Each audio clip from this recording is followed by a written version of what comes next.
உலக தமிழர் கிராமிய கலைஞர்கள் சங்கம் மற்றும் ஆதித்தமிழன் தற்காப்பு கலைக்கூடம் சார்பில் சிலம்ப கலைஞர்களுக்கு பட்டயம் வழங்கும் விழா நடைபெற்றது. உலக தமிழர் கிராமிய கலைஞர்கள் சங்க கௌரவ தலைவர் டாக்டர் தட்சிணாமூர்த்தி தலைமையில் சென்னை ராமாபுரத்தில் உள்ள கோவில்பிள்ளை மெமோரியல் மெட்ரிகுலேஷன் பள்ளியில் நடைபெற்ற பட்டயம் வழங்கும் விழாவில் தமிழ்நாடு அரசின் சிறுபான்மை நல ஆணைய உறுப்பினர் திரு ஹாஜி முகமது ரஃபி, விருகம்பாக்கம் சட்டமன்ற உறுப்பினர் திரு பிரபாகர் ராஜா, கன்னட மற்றும் தமிழ் திரைப்பட நடிகை திருமதி பூங்கோதை ஆகியோர் கலந்து கொண்டு சிலம்ப கலைஞர்களுக்கு பட்டயங்களை வழங்கினர். நிகழ்ச்சியின் போது தமிழ்நாடு அரசின் சிறுபான்மை நல ஆணைய உறுப்பினர் திரு ஹாஜி முகமது ரஃபி அவர்களுக்கு விருகம்பாக்கம் சட்டமன்ற உறுப்பினர் திரு பிரபாகர் ராஜா உலக தமிழர் கிராமிய கலை சங்கம் சார்பில் நல்லிணக்க நாயகர் பட்டத்தை வழங்கினர். உலக தமிழ் கிராமிய கலைஞர்கள் சங்கத்தின் மாநில ஒருங்கிணைப்பாளர் திரு ராஜவேலு வரவேற்புரையாற்றினார். உலக தமிழர் கிராமிய கலைஞர்கள் சங்க நிறுவன தலைவர் திரு ரமேஷ் சிறப்பு விருந்தினர்களை அறிமுகம் செய்து வைத்தார். ஆதித்தமிழன் தற்காப்பு கலை கூட நிறுவன தலைவர் SA சாமி முன்னிலை வகித்தார். இந்த நிகழ்ச்சியை உலக தமிழர் கிராமிய கலைஞர்கள் சங்க மாநில துணைத் தலைவர் டாக்டர் தீபக் தொகுத்து வழங்கினார். இந்த நிகழ்ச்சியில் உலக தமிழர் கிராமிய கலைஞர்கள் சங்க மாநில துணைத் தலைவர்கள் திரு PR ராஜா, மணிகண்டன், கல்லூரி பேராசிரியர் ராமன், திரைப்பட இயக்குனர் செல்வநாயகம், மாநில துணை செயலாளர் ஒலிப்பதிவாளர் திரு சுரேஷ், மாநில துணை ஒருங்கிணைப்பாளர் திருமதி வனிதா, மாநில துணை செயலாளர் கதிர், சென்னை மாவட்ட ஒருங்கிணைப்பாளர் சரவணன், சென்னை மாவட்ட தலைவர் மணிகண்டன் உள்ளிட்ட பலர் கலந்து கொண்டனர். முன்னதாக புதுச்சேரியில் இருந்து வந்திருந்த திருமதி கீதா அவர்களின் தலைமையில் வீணை குழுவின் இன்னிசை நிகழ்ச்சியும் உழவன் கலைக்குழுவின் தப்பாட்ட கலை நிகழ்ச்சியும் நடைபெற்றது.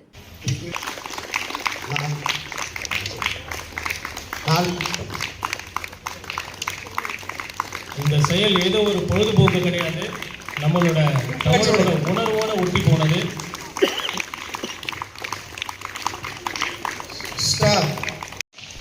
ஒன்று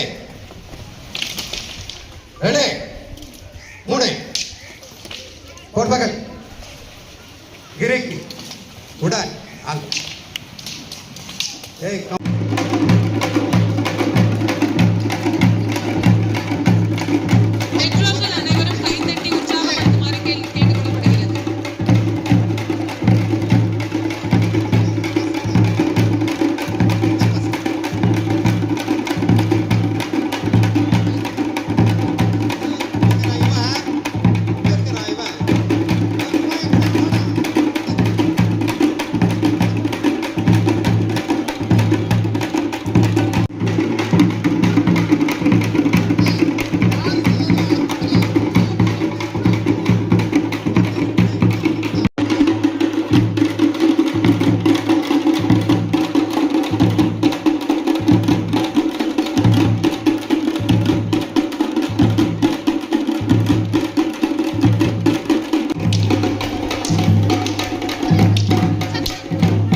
மாணவர்களை கலைஞர்களை உற்சாகப்படுத்துவதை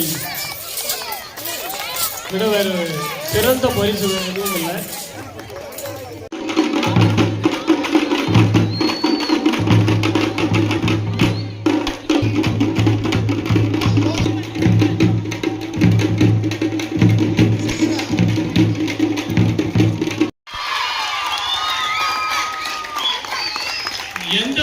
நடத்தி காட்டினாங்க. சின்ன வயசுல கூட வீரம் இருக்கும் அப்படிங்கறத நீங்க இந்த குழந்தைங்க பண்ணும்போது நல்லா பார்த்திருப்பீங்க. முற்காலத்துல இக்கலையை சத்திரியர்கள் பயன்படுத்தினார். இந்த சிலம்ப கலை நம்மை போன்ற தமிழர்களுக்கு கிடைத்த